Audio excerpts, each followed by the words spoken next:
What's up guys, welcome back to the channel. Today I'll be bringing you a brand new reaction video. Today's reaction, 3 before February, part 4. I'm recording this straight after part 3, so there's no attempting to remember. I remember it all, literally haven't moved from my seat. I've stopped recording, started it again, so I'm keen for this. Check out the other reactions guys if you haven't seen them, and then catch up to this one. Hit that subscribe button if you're new, notification bell for part 5 when it comes out. It won't be long, probably about 48 hours, maybe 72 hours from when you see this video, and we'll have done this documentary, a horrible documentary in terms of tragic. But once we do get past all 3 deaths, I think it's going to be very enlightening with the safety features and stuff like that. Unfortunately, we've had the passing of Adam Petty so far, his great grandfather Lee Petty as well. No one else just as yet, but I imagine we're going to get into it. It's going to be brutal, guys. Hit that like button if you're enjoying it. Let's try and hit 50 likes on this video. Oh, this is going to be an emotional reaction, guys. Thank you. I've been very fortunate to have some great car owners through the years. Oh, I got lucky over here, nice. 2 especially that are here tonight, which are my parents. They're the ones that had to sacrifice so much to get me to this point in my career. 100%, always got to thank them, man. I love you, Mom and Dad. And he said, I'd rather be doing this than anything else in the whole world. And if I die doing this, Mom, it's what I want to do. Right. And, well, I don't know if they're talking after or before, but hey, that's huge, isn't it? The fact that he's even said to him, if I die doing it, it's something I wanted to do. It's what he wants to do, what he loves, and I love that passion. But I hope, I don't know. I don't know whether they said that before or after. Let me know in the comments, guys. You may know. But if it's after, it must be so hard for him to say that, and fair play for him saying it. And if it's before, what a horrible, not a horrible thing, because I suppose it's a bit of closure, like he was happy, I guess. But still, you'd hate to hear yourself. I'd hate to see myself saying that on camera after, if that makes sense, and it's happened. But again, it's not their fault, not all. was the last time I talked to him, and, you know, he said, I'll call you after qualification. Okay, again, I spoke too soon, so this is definitely after he's passed away. I admit, that's so hard. Fair play to them speaking about it. It's so hard, man. So hard. 11:23 a.m. Just 8 minutes into the first practice, and during his first time lap, Kenny Irwin Jr. slams the turn 3 wall nearly head-on. This time the car ramps onto the driver's side, slides for nearly the entire distance of turns 3 and 4, and rolls to a stop on its roof. Brett Bodine, who was following Irwin into the corner, calls it one of the worst accidents he's ever seen.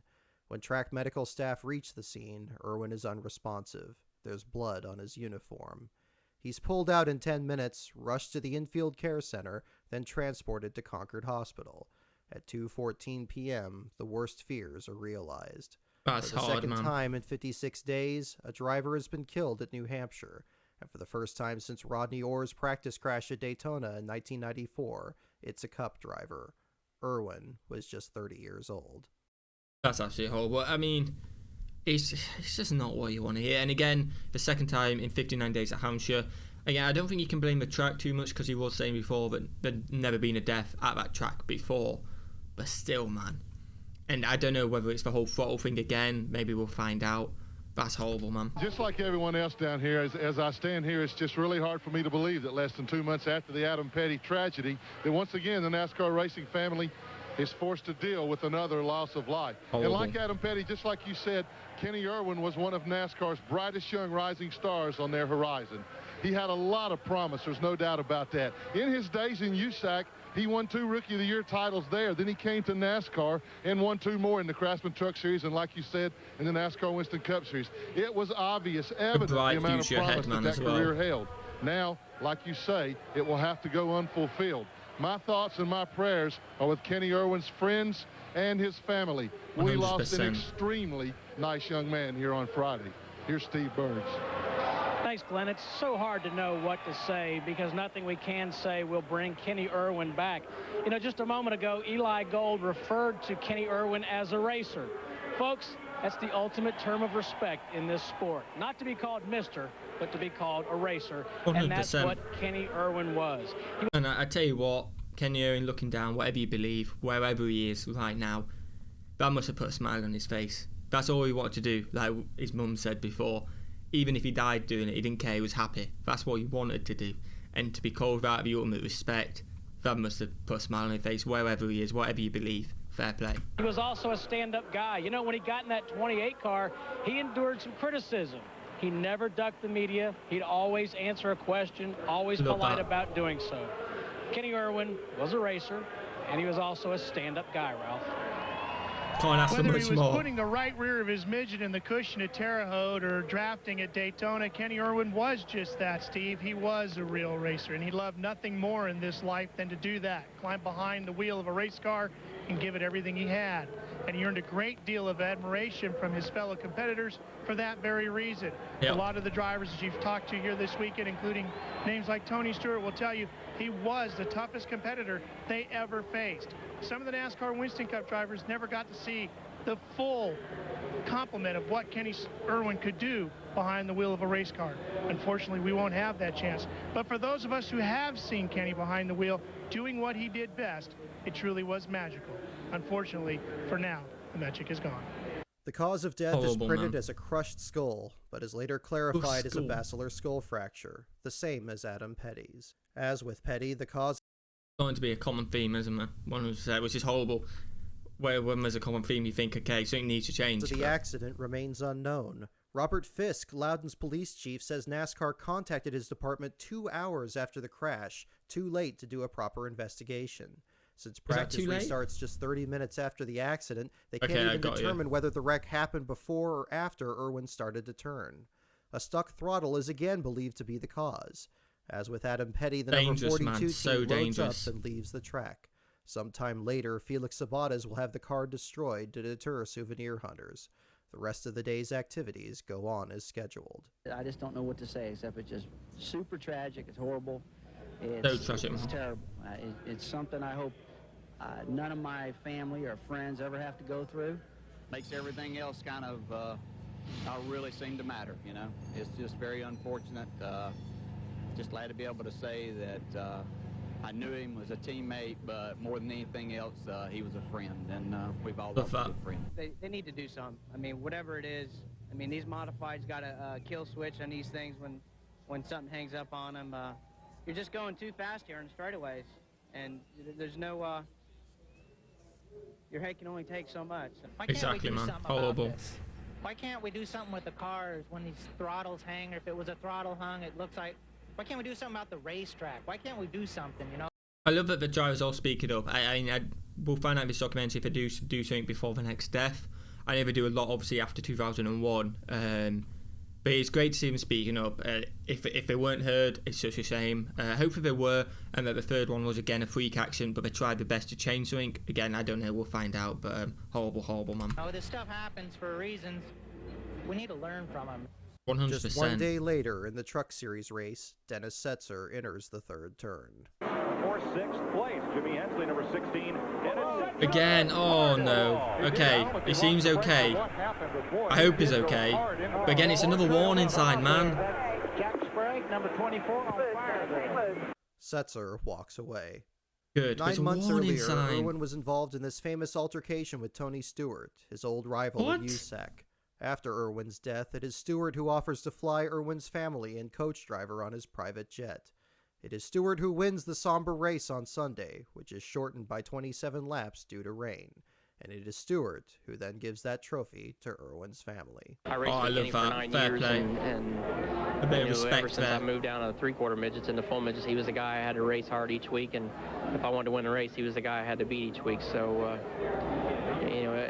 it's just one of those weird things. I mean, ever since we've moved into Winston Cup, I mean, every time I get a practice sheet, the first thing I do is look to see where he is and look to see where Bobby Labonte is. So it's just hard. I mean, he was a great racer. I mean, in the 21 years I've raced, there was nobody tougher than he was. I mean, it didn't matter whether it was a midget on dirt or a silver. You know what? Fair play to him as well. No matter whether you're rivals on the track, you potentially could hate the driver, not hate him as a person, but hate him because he's beating you every week. He's the guy you have to beat.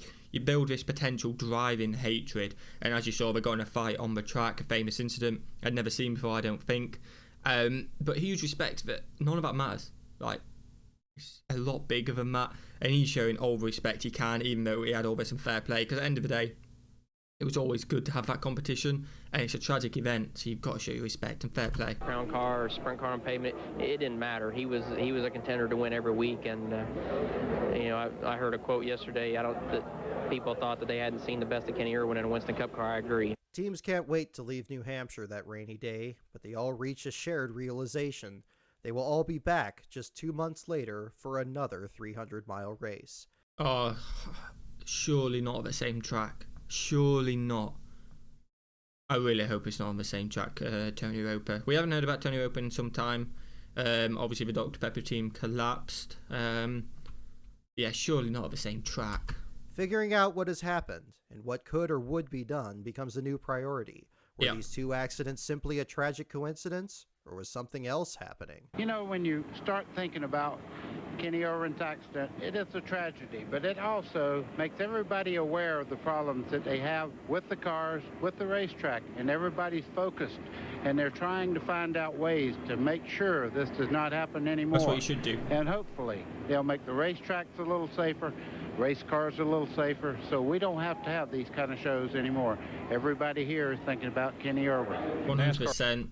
Tragic events are tragic for a reason, because you don't want them to happen. That absolute tragic shouldn't happen, but it does take tragic events for change, and you have to take these tragic events. The only way you can get a little bit of positivity out of these events is by changing and making sure it doesn't happen again. That's the only positivities you can take out of them, and again, hopefully they do. NASCAR is more like a community, and if a citizen of a community passes away, the community still has to go on. The lights have to work, and the water has to run, engine has to keep going, and life has to to go on. And your heart's but not you in never it forget 100% necessarily. Engine but, goes, but we don't forget. To go on, and that's the way we look at our schedules. When it could have been that we didn't press on yesterday, but I don't know that would have made it any better. I think a lot of people, for the most part, just soon stay busy.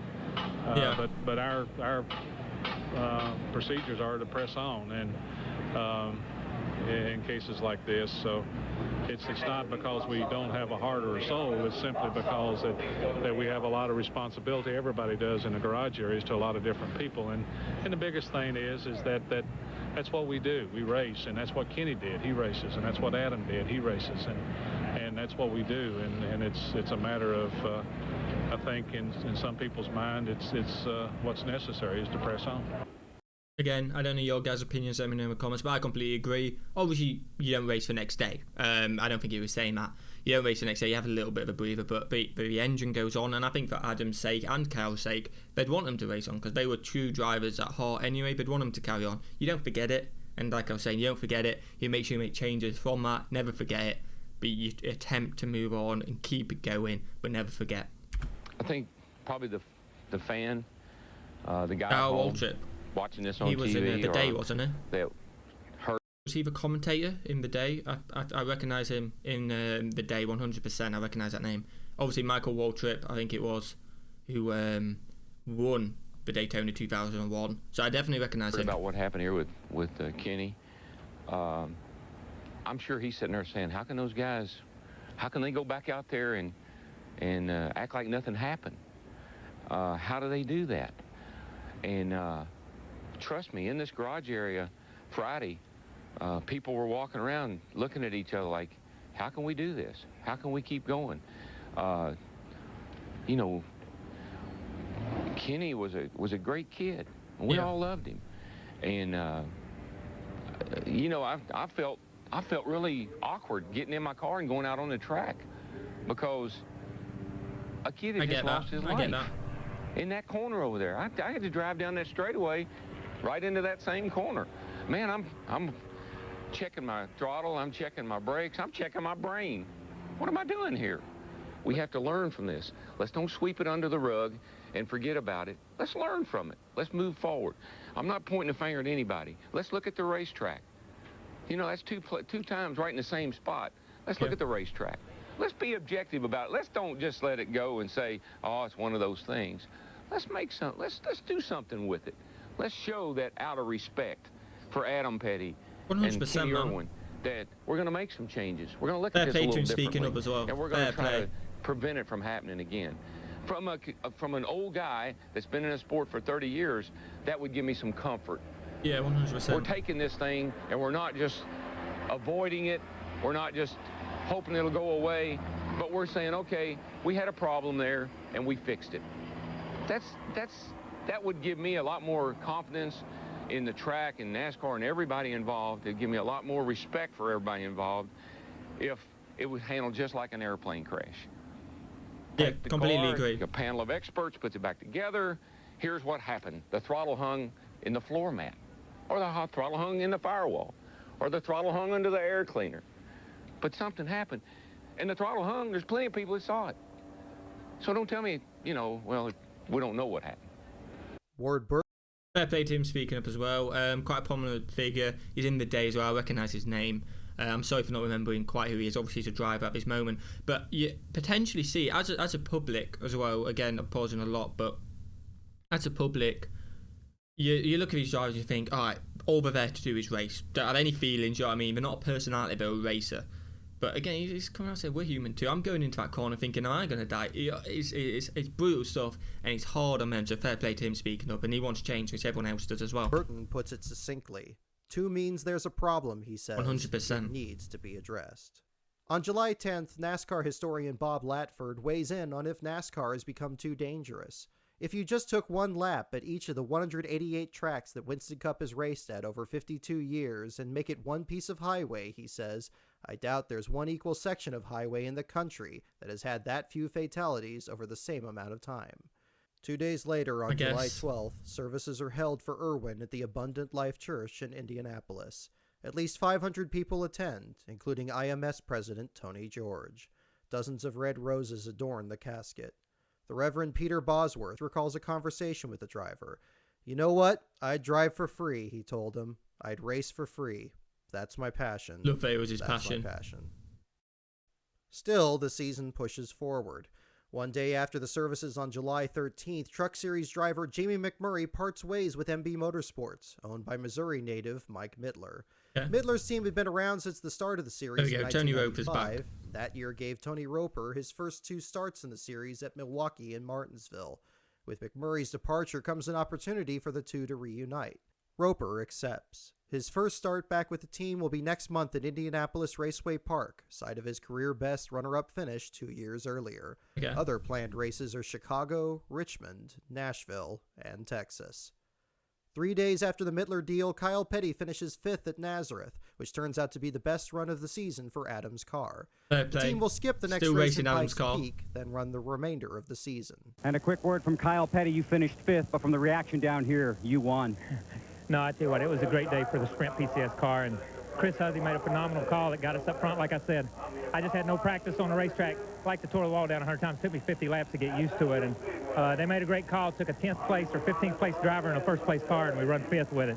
And I'm just tickled today. I feel it's like I said, Adam came here and run 4th last year, and I always said he had more talent in his little fingers than I've got in my whole body, and I guess that shows it. And just to come here and be able to do some of the stuff he done, I'm pretty proud of these guys, and just thank God. I love that as well. His dad taking inspiration from his son, repping all the 45 gear. It's absolutely amazing to see. Fair play to him. Takes a massive... you got to be mentally strong, like hugely, to do that. So fair play to him. What a guy. The next day, Team Sabco announces a permanent number change to their Bell South team from 42 to 01. Okay. The paint scheme is also changed, so the distinctive neon green added to Irwin's car is nowhere on it, perhaps due to the long-standing superstition behind the color. Since most drivers are under contract, the team's driver selection comes down to Todd Bodine and Ted Musgrave. Since Bodine is running the Busch race in Pikes Peak, they picked Musgrave. Sterling Marlin, Irwin's former teammate, will take over the rest of Irwin's 4 remaining scheduled Busch Series starts starting the next month in Bristol. Like Musgrave, Marlin will also run the number 01. Musgrave's first start comes at Pocono, where he runs 16th. That same day... Oh, trouble in turn 1. Ricky Rudd into the outside wall. Rudd is into the outside wall. No. Caution is out. Again, it doesn't look too bad, so I assume we're okay, but that's worrying. Like, you've just had 2 major incidents, tragic incidents, and that happens again. It's worrying, man. Wall hard. This is like everyone's heart just stops for a second. Oh, that wheel just gets stuck. Right front is not moving at all. That's not moving at all from the crash.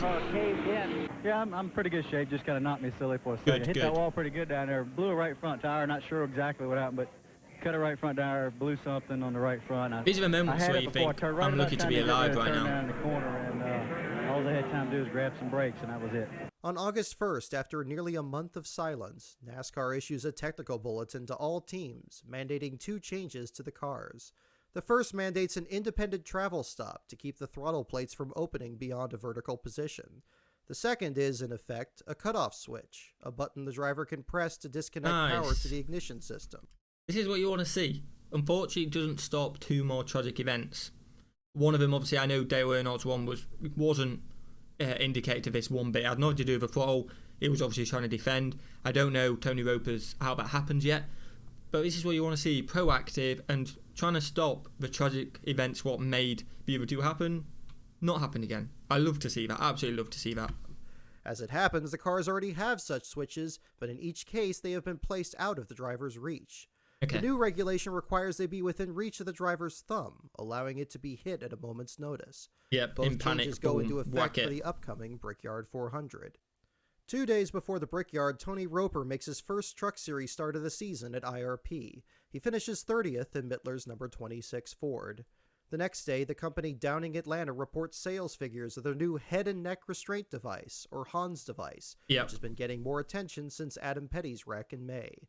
Okay, so I assume he wasn't wearing it then, Adam Petty. Fantastic, but it's starting to get more attention. Since introducing a new and improved version of the device in late June, Downing Atlanta has sold 35 with another 44 on order.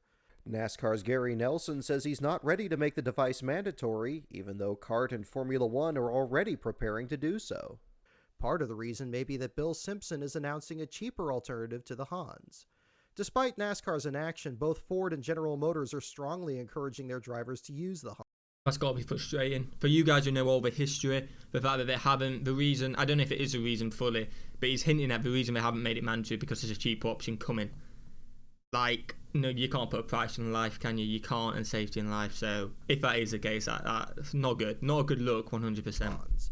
That same day, after months of speculation, Felix Sabates finally announces Chip Ganassi will partner with him in 2001, forming a new 2-car team running Dodges, Chip Ganassi Racing with Felix Sabates.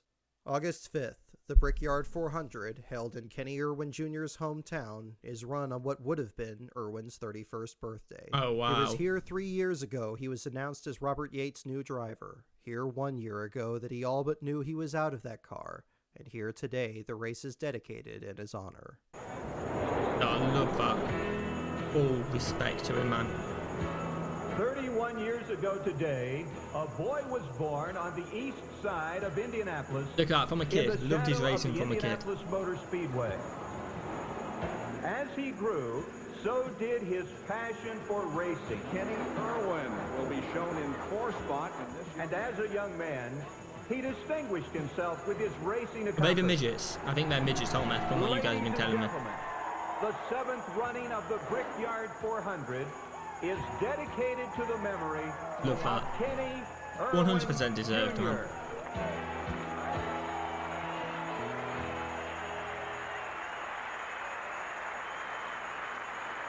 At 11 a.m. local time, balloons are released at the track. An hour later, more balloons fly near Team Sabco's offices in Mooresville. The Mooresville tribute is arranged by Debbie Musgrave, wife of Ted, Irwin's replacement. In the race itself, 2 drivers aren't in the field because of injuries. Terry Labonte briefly lost consciousness in this crash at Daytona a month earlier, then wrecked hard again at Loudon. This ends Labonte's Ironman streak at 655 straight starts. Also missing is Jeremy Mayfield, who was hurt in a crash during practice. His relief driver is Kyle Petty. At a crossroads both professionally and personally, Petty will hand over driving duties of the number 44 after Bristol to focus on Adam's Busch Series car. Steve Grissom will drive once again, but in the final 11 races will fail to qualify 7 times. On August 12th, Tony Roper makes his second truck start at the Nashville Fairgrounds, besting 11 other drivers who failed to qualify. He finishes in last place, out with engine failure. He doesn't attempt the next race at Chicago Motor Speedway, which happens to see NASCAR's first live test of the new cutoff switch. On lap 124, Rob Morgan's throttle sticks heading into turn 1.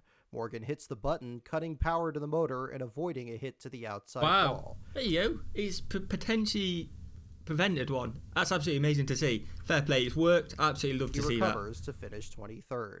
See, that's amazing. 3 days later, Kyle Petty presents a check for $10,045 to the Brenner Children's Hospital in Winston-Salem. Jayski reports that some kind of foundation in Adam's memory is in the planning stages. Nice. September 2nd, Irwin is inducted into the Darlington Record Club for being the defending pole sitter of the upcoming Southern 500. With 13 days until opening practice for the next Cup Series race at New Hampshire, Jeff Gordon, Dale Jarrett, and Rusty Wallace are insisting softwall barriers must be added to the turns before they race there. Makes sense. NASCAR's Mike Helton disagrees. Helton instead considers a change to the cars. He and his team consider possible aerodynamic changes and dropping the maximum cubic inch limit from 355 to around 305. Again, if that wall potentially is the end of Tony Roper, that's not a good look one bit. Why not do a change to the car if you really think that'll help, and do the wall? Like, it can only help, surely. I don't know what you guys think about it, but surely that can only help. All this comes amidst a possible change in management at NASCAR, as Jim France is rumored to take the place of Bill France Jr. The next day, there's a rumor of a possible driver's strike at New Hampshire, which would be the first since the inaugural Talladega race in 1969. Bobby Labonte, the series point leader, says he'll race whether changes are made or not, but also says he's not happy about it. Days earlier, Labonte wins the Southern 500 in a backup car. His primary is destroyed in a crash after his throttle hangs going into turn 3. Labonte walks away, but is clearly shaken by the accident. I can tell you it scares the heck out of you when your throttle sticks like that, he says. You're in a panic. It would appear that you could just reach up and shut the engine off, but at a place like this where you're going so fast, it's tough. September 8th, 1 week until New Hampshire, and 1 day after Roper finishes 21st in the Truck Series race at Richmond. NASCAR approves a live test of an automatic version of the cutoff switch. Called a dumb switch, the system developed by Jack Roush uses sensors to automatically shut off the engine, where the device detects 850 to 900 pounds of brake pressure while the throttle is at or nearly full open. Okay. 6 teams are... Again, I love that they... the wall thing to me was stupid, let me know in the comments, but at least they're proactive in trying to make it so they're realising, yeah, okay, when you go in 200 mile an hour straight into a wall, you might not be thinking, I've got to press this button. You might be thinking, oh, this might be it, and you might panic. So it's forcing that to happen, if that makes sense. So I love that they're doing that. Again, the wall thing, let me know in the comments, but at least they've been a bit proactive. But all are concerned after Bobby Labonte's car is found to have a faulty sensor. At the same time, a new rumor begins that NASCAR is planning on instituting restrictor plates in New Hampshire, and that teams are already preparing their engines for next week. During the weekend's racing at Richmond, Elliott Sadler runs a plate during practice. It costs him 1 second a lap. 2 days later and 5 days before practice, NASCAR confirms they will mandate restrictor plates for the following week's race in Loudon. Not only will they be mandated for Cup, but also the Busch North Series race held the day before. And before each practice, teams will also take so-called pre-practice laps behind the pace car to ensure proper brake temperature. There's one big catch, that makes however. sense. NASCAR won't allow any testing at Loudon prior to the race. Steve Park, Dale Jr., and Jeff Burton test at Milwaukee. Dale Earnhardt tests at Greenville Pickens, joining a pre-planned test for Busch Series driver Kevin Harvick. Again, I know we don't want to have any deaths in the practice like there has been, but surely if you're going to race at that track, you need to practice on that track. Unless I've got the wrong end of a stick on that, let me know, guys. Around this time, Earnhardt speaks out about the lingering controversies during a rare interview by his hauler. His quotes are in 2 articles in the September 14th issue of NASCAR Scene. He first agrees that NASCAR had to do something, but takes issue with what he perceived to be unproductive negativity. He also disagrees that the oval in New Hampshire is particularly unsafe. It's not a totally safe situation anywhere you race, he says. I accepted that when I came into racing. You can't beat science. Earnhardt also offers a theory of his own for what caused the 2 fatalities. During a conversation with Dave Marcus about why they wear open-face helmets, the two not only insist their helmets are safer, but that full-face helmets are dangerous. Why aren't they safe? Asks Earnhardt of the full-faced helmets. Because you slam your face into them, says Marcus. And what does it do to the back of your neck when you hit?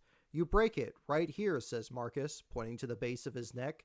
That leverage point is there and your head keeps going. Something's got to bust back there. Then Earnhardt says, it's like somebody puts a noose around your neck and throws you off the gallows. Horrible, man. Though it is true that Earnhardt never uses the Hans device, this last quote will be attributed incorrectly to Earnhardt's mistrust of it. Marcus is likewise not against advances in safety. Just over a year earlier, he survives this brutal crash at Pocono, thanks to a special shoulder strap attached to his helmet. Pioneered by fellow driver Phil Barkdahl, the horse collar style device has since been adopted by ARCA. One track. Wow, fair play for surviving that. Horrible when you see it though. Questions are raised. We know what we need to do. My answer to that is strap your butt in there at 220 mile an hour in a straightaway and have something go wrong, hit the wall head on, and tell me if you like to have some cushion down there. Will do, guys. I think that is like kind of like the next part thing, so we'll leave this one here, guys, and the last part will be 17 minutes long. I hope you've enjoyed this reaction, guys. Horrible stuff. I imagine the last 17 minutes, again, safety advice, and maybe going into Tony Roper a little bit, because we haven't heard much about Tony Roper, and he is currently live in this documentary, and I assume he is part of one of the three because he was a character who was built up and brought into it. So I imagine it's going to get into him. And it's nice that he's getting into a few of the safety systems. Again, I didn't speak about it at the time, but on the sensor thing, does it not make sense to have the cut-off button and the sensor, so if the sensor fails, you can still cut off? Like, you just go for the cut-off if you remember. If you forget, you've got the hope of the sensor working, if that makes sense. Let me know in the comments, guys. Hit that notification bell for part 5. That'll be out in probably about 72 hours, guys. Have a fantastic day, and I'll see you in the next one. Peace.